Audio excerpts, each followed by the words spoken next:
that's what I want to talk about, is the overwhelming success of Twitter. There are some people, there was about 5 people put up their hands there, but overwhelmingly, Twitter on Q&A has been a huge success. So most of you know the show, I won't talk about it too much. It is a groundbreaking program to begin with, because if you think about it, where in the world do you get politicians and figures of authority and policymakers putting themselves up live in a television studio where a national audience can interrogate them? And that's what Q&A is. So even when those pollies are being boring, just remember that it wouldn't happen in China, it wouldn't happen in most countries in the world. So it's actually an exciting program because it's giving viewers and people a public space to put questions to politicians. So once we realised that there was a bit of a phenomenon happening, we started to advertise the hashtag on screen, and suddenly the 100 or so comments that were appearing during a broadcast of a program turned into about 1,000. So we thought, why don't we try and put Twitter across the bottom of the screen? Straight away, a lot of our colleagues, our eminent and experienced co-television producers said it will fail, it will distract, and it will drive the audience away. But as you will see by the end of what I'm telling you, it has in fact significantly increased our audience. So how do we do it? How do we capture those thousands of tweets? Because we're now at a stage where, for example, last night we got 18,000 in the hour from Australia and Asia, and some come from London. And then we have to get it to the 50 or so that appear on the bottom of the screen. Ideally, what we're trying to do is add another layer to the conversation, is to choose tweets that value add in some way, tweets that are analytical, or tweets that are humorous. So you can see, okay, so people straight away do this kind of joking thing about our breakdown. And then you get, by the time you get to the bottom, you're starting to get a funny one. That's someone saying, I wonder if Gail has read Brendan's book, because Gail Dines was a very kind of old school feminist, anti-porn feminist, and Brendan Cowell, the actor and screenwriter, has just written a very raunchy, sex-laden book. So someone on Twitter is actually making that comment, which if you're across it is funny. Okay, for the first time a pro-Bush line on Quanda. This is where you get the humour, because we were talking about porn, one of our panellists was decrying the lack of pubic hair on pornography these days. And Brendan Cowell actually said, for the record, I'd like to state that I am a Bushman. So someone's added into that discussion. That's the first time we've had a pro-Bush line. It's seen a pro-Bush line on Q&A. So it becomes very funny. It becomes like the voice of, almost like the person at home or the unknown guest. Today I just wanted to give you 3 quick anecdotes from my experience of TV and Twitter kind of colliding. The first is, and this was a very positive experience, is the work that we did with X Factor last year for Channel 7. We hired for the first time a social media editor who we embedded in the production office of the program, and as far as I know that's the first time where that's happened in Australia. Their primary Twitter focus was to be a part of the conversation that was happening while the program was live to air. So the sorts of things we were tweeting were behind the scenes gossip, backstage antics, pics from behind the scenes, and commentary on performances. So being a live program, it really lends itself to this sort of viewer interaction. And what we aimed to do was to give the Twitter audience a sample of what they couldn't see on television. The Twitter community we grew was from 0 to approximately 8,000 in 10 weeks. Now, it's this creation of the community that we consider the greatest success.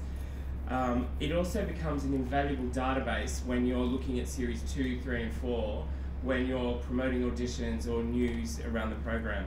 I mean, these people that we know are already engaged with the program and want to know more from us via their Twitter accounts. So it's very handy to have them sitting there now. And the most important part of that is that it gives audiences a voice within the program that they never had before. Ben Elton live from Planet Earth was a somewhat different experience. The audience let us know very quickly that they were not necessarily enjoying the program. It was quite a vicious attack, and I don't want to discuss whether it was right or wrong, only the fallout from that. With so many journos and media outlets now monitoring the Twitter conversation, this dramatic response the first time we went to air really set the news agenda for the next 2 weeks.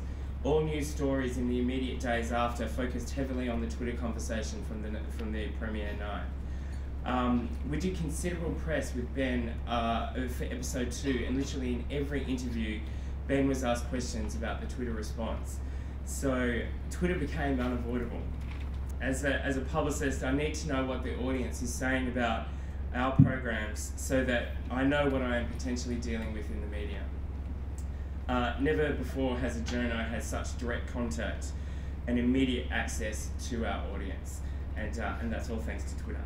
I feel that there's still a great deal of trial and error in establishing a social media strategy around a television program, as every program has a different audience and different needs. The key things I've learnt so far is that you have to accept the good and the bad when it comes to Twitter, because that's the nature of the beast.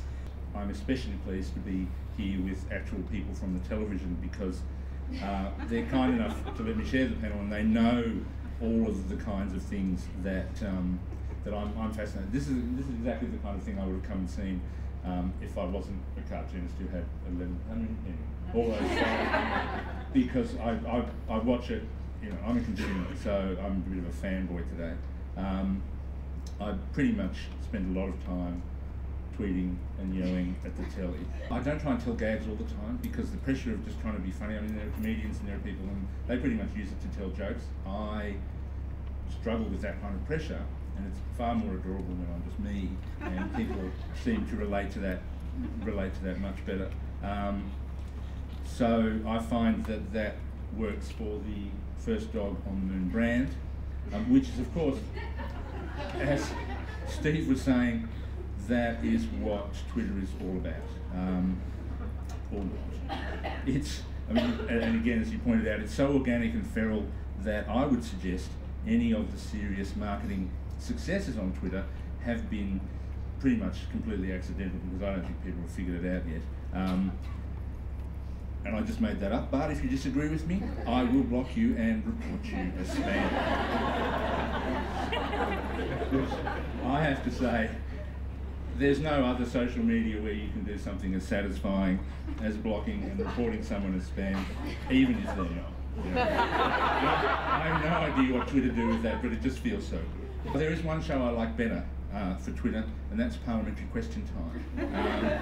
Because not only do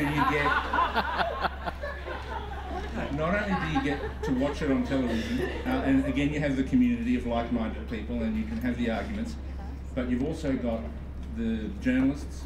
Annabelle Crabbs and the marvellous Bernard Keane are actually in the gallery. In fact, I've been in the gallery sometimes myself, and you get to engage with them, me, and talk about what's actually happening. So, you know, the footage they show, the vision they show is very staid, and they only show one speaker and they show the speaker's representatives, but they don't show you all of the other stuff, you know, the member for Flinders turning into a snow leopard, or the shadow opposition minister for spokesman for education stabbing the leader of the House in the eye with a pen, or any of those kind of things, and they get tweeted about by the journalists who are actually there. So as a political junkie, I find that fantastic.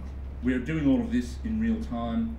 This is the new huddling around the radio, except our family is everyone who we mutually follow, rather than the actual families who's in the house who we don't talk to unless they're in another room tweeting.